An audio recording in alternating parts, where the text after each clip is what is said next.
My dad told me that many years ago a friend of his came into the pub one day looking quite pleased with himself, saying, "I've just finished a jigsaw puzzle."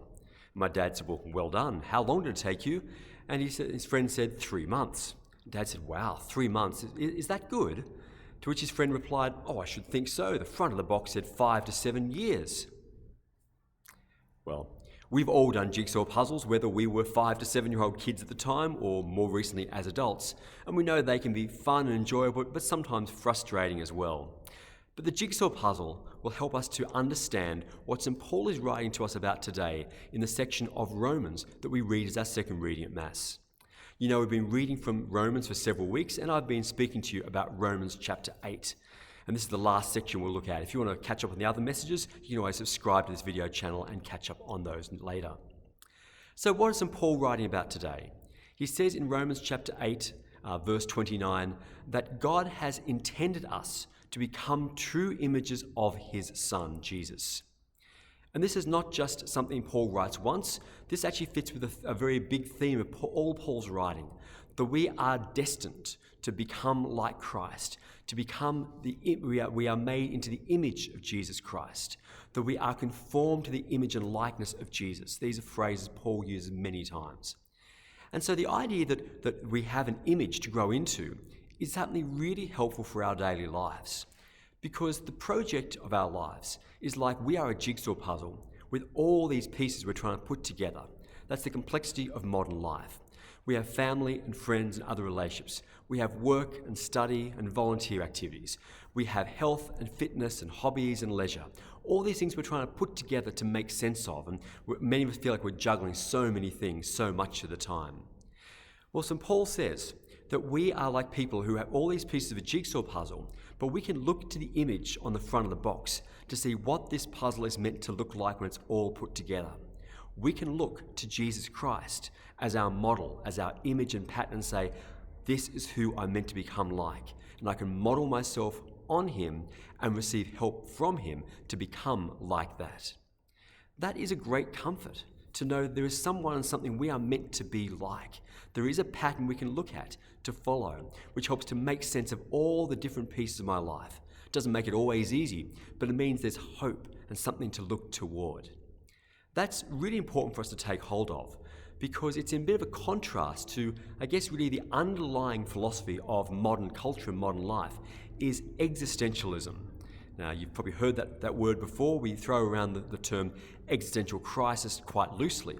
But existentialism in philosophy means that I am an individual who creates my own reality. There's no underlying framework or image or pattern to base myself on, that I create my own reality and my own meaning.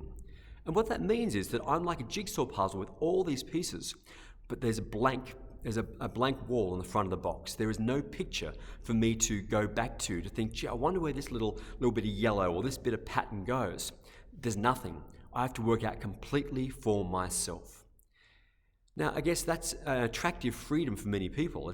I guess one of the common phenomena that goes with this is the idea of choosing your own pronouns, which is, I don't want to beat up on because it's very important to some people, but the idea that I have to choose each and every aspect of my life almost from scratch. Also goes with the whole sort of the old Disney story thing of, if you really want something, just believe it and you can do it and it will happen, which we know is not always true. It's a very attractive freedom, that. I guess it's why it's become such a popular philosophy. But it also brings with it this heightened anxiety and this heightened rates of depression, which we see endemic in our society, and particularly among younger people. Because if there is no pattern we're meant to work towards, I'm never going to know if I arrived at being the person I'm meant to be. My feelings will be the only guide, and my feelings are volatile and fickle. I am more than my feelings. I am not just what I feel today or tomorrow or yesterday. There's something so much more to me. But if there's no picture on the front of the box to tell me what I should be, then how will I ever know that? How will I ever know if I'm enough? And that's a big thing. Many people feel like they're never quite enough. But when we look to the pattern of Jesus Christ, we have that comfort and that security of who we are meant to become like. And yes, we never quite get all the way there, but we know we're on the way. We know we're on the right track. The Catholic philosophy, in contrast to existentialism, is called essentialism.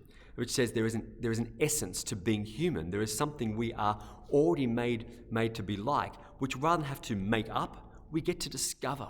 We get to discover who God has made us to be. Now that's going to be really important for us, for many of us in our parish this weekend, because our children, in fact more than 90 children, begin the journey preparing for confirmation. And for their parents, many of you watching this video, you are the ones who actually then help to guide your children. You get to teach your children about their baptism, that at baptism they were baptized into a relationship with Jesus Christ, and they began that process of being conformed to the image and likeness of Jesus. And in confirmation we confirm that choice and build upon it. And then our whole growing child, adolescent and adult life becomes more and more growing into the image and likeness of Jesus Christ, which if you're old like me, you know is a lifelong journey of discovery. There are many pieces and we keep on putting more and more of them together to make that richer, deeper tapestry. St. Paul goes on to say then in the passage in Romans 8 we're reading, that for those he has chosen to become images of his Son, which is us, he called us, he justified us, which is a lovely image of meaning applying the death and resurrection of Jesus to transform us, and he shares with us his glory. He talks about our destiny, that we are made for eternal life with God, and it begins here and now. St. Paul then says that for these people, for us, God works all things together for our good. And that's a really comforting word too. That it means that even in those little pieces of our jigsaw, the pieces which are dark and black and messy, the sufferings of our lives, the uncomfortable bits, the confusion, there's a place for them too, that they seem on their own to be awful, but when we put them together in context, they make up the rich picture of our life in which we become more and more conformed to the image and likeness of Jesus. So maybe do a jigsaw puzzle sometime, but more importantly, focus on Jesus Christ as the image of the person you are made to be, whose essence you already share, and whom you are made to become like.